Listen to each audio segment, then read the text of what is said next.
Really happy with what Tamiya have given us with this re-release. Really glad that they've done the Hornet again. Hi guys, Brett here from Hearns Hobbies, and today I'd like to talk to you about Tamiya's re-release Hornet. So, the Hornet, I believe it came out, first production was 1984, and then was pretty much produced and run out of stock until they did a re-release 2004. So they did a lot of re-releases around then, and they made revisions and they did certain upgrades. So let's have a look at what's inside the Hornet. Okay, so the first thing we're greeted with is the wing, and that in fact is a new mold, and by new mold I say it's 2004. So that's not the original one, but probably because the tooling was damaged or worn out. Then we've got the body set. Again, Tamiya's beautiful polycarbonate, 2004 tooling on there, and you can see they've even taken the extra trouble of pre-cutting the louvers. I'm not sure if the camera's actually picking those up, but they would be a nightmare to cut out, so it's really good of Tamiya to cut those, as long as some of the holes in the body and relief for the gearbox mounts. So a lot of that hard work Tamiya has done for us, which is really, really cool of them. So I suppose done it with keeping in mind that this is more of a entry-level and simple kit to build.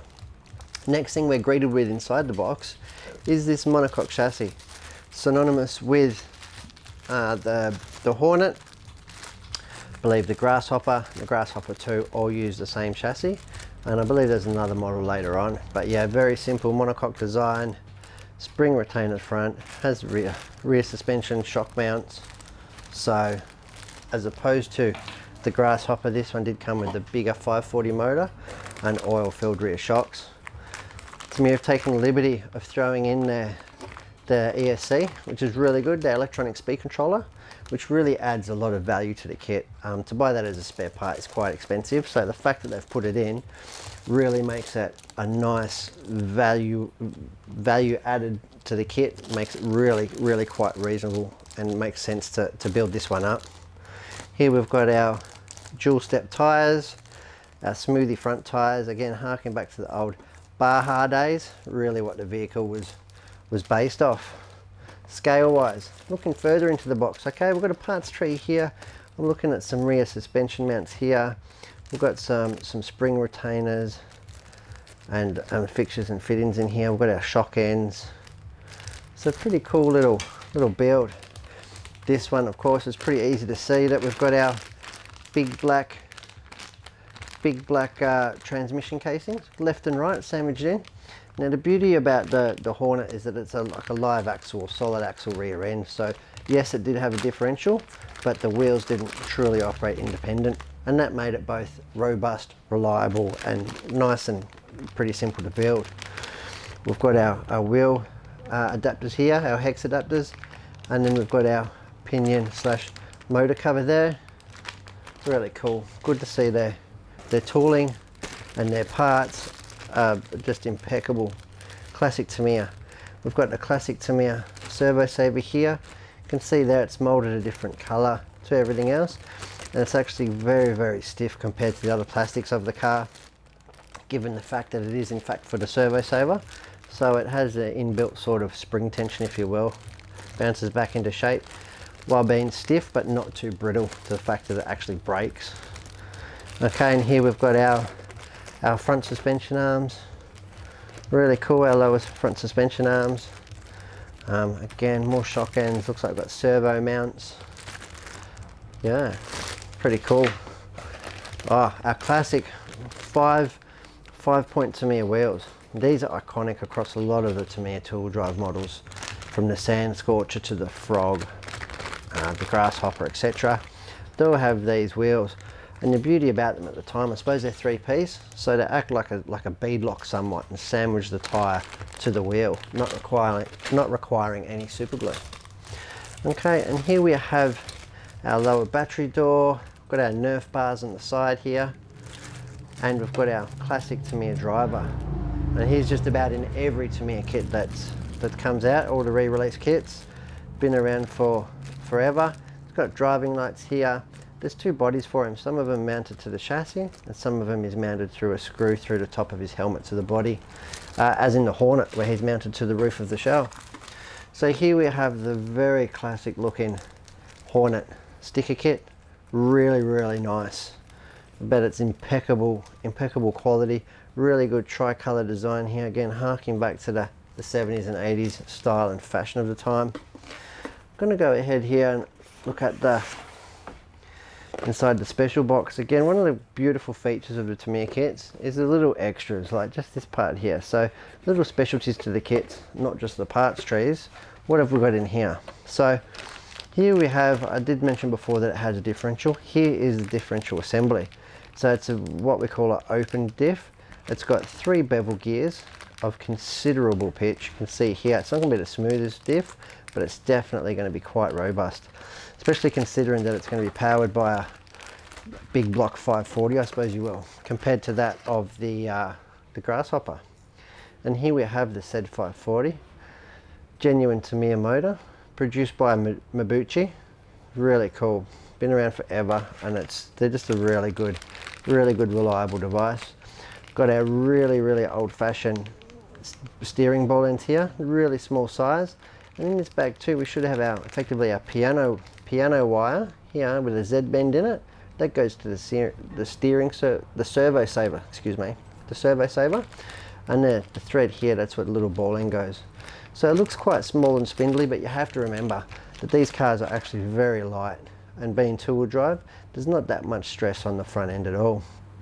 Here we have the classic bendy Tamiya bumper bar, really good, really resilient, and really, by putting this onto your car, you're really increasing its strength a lot and impact resistance. Okay, now here we have the damper bag. So here we have so I've got solid axles here that come out from the diff. We've got our suspension springs. We've got our steering blocks. Now on this car, they're a white nylon with the steel axle going into. Some of the other models, they use the cast alloy. Not on this one, however. And here we have our rear shock absorbers. And they're the old-fashioned, really thin cartridge style one, but you can see here they're beautifully anodized and somewhat machined. And in the bottom there, they've even got, you can see, not sure if the camera's going to pick it up, you can see that they've got a precision brass bush in there. So it really keeps it nice and strong and reliable. And we can see here we've in fact got our pinion gear for our motor, which will probably be the big 18 tooth pinion. Got our suspension mounts, got our shock caps, classic Tamiya 4-way wheel wrench, hex wrench, and our yellow Tamiya damper oil. Really cool, really good to see Tamiya still smashing it out the park with the quality and the fixtures and fittings. Here we've got some brass sleeves and hardwares. They'll be into the suspension wheel pins, the classic Tamiya bushes. So we've got one bronze bush here, and the rest of them are the nylon bushes. So really cool, though if you are going to give it a lot of use, I do recommend upgrading or even initially building it with the bearing kit. Will A, make it faster, B, the car will have like less stop, and C, it will last a lot longer. Got some more screws, another bag. Here we have the tiny little beadlock screws and nuts, quite a lot of them. And here we have all the self-tappers. Predominantly Tamiya use plastic to plastic parts, will all be held together with self-tappers. So yeah, that's what's in the special parts box.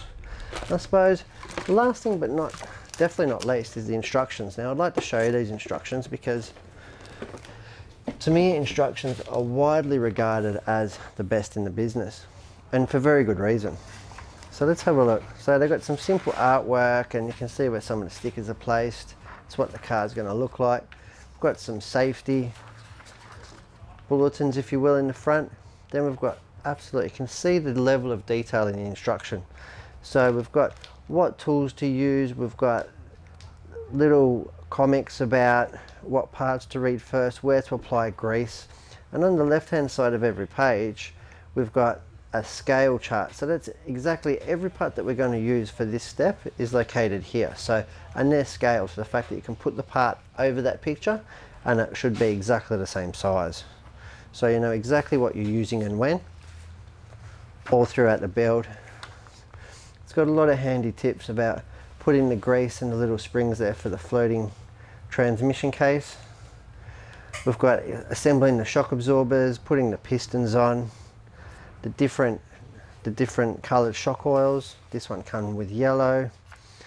The springs, how to mount on your shock absorbers, then down to your length of your steering rods. Again, you don't even have to build it with a set of vernier calipers or anything. You can just lay the part, in fact, over the parts in the picture and get it through. Shows you how to assemble the radio gear and put it in, where it all gets fitted, putting the wheels together, and of course putting the battery in. So yeah, really happy with what Tamiya have given us with this re-release. Really glad that they've done the Hornet again, and yeah, looking forward to seeing them out and about. So that was me unboxing the Hornet. Okay guys, so I'd like to talk to you about a couple of things you'll need to actually finish your kit off. And the first thing here in the building and finishing of your kit will be the 9 Steps Industries Vintage RC Car Toolkit. Now that's a 4-piece kit with the 2 Phillips heads, the pinion, the 1.5mm pinion screw, and also needle nose pliers. And that's invaluable in building, servicing and repairing your kit. The next item on there is the all-inclusive Tamiya Get It Going package. And what we have here is your radio, your battery charger and your steering servo. Again, that's going to be everything you need to get your kit going. The last piece of the puzzle is going to be the painting of your body. If you've bought a kit that's come with a clear body, you're going to need polycarbonate paint. And I strongly recommend looking towards the Tamiya PS range. The PS means it's polycarbonate safe and flexible, ensures a quality finish that will last for a long time. For any further information and videos on all these items, please check our YouTube channel. Thanks for watching.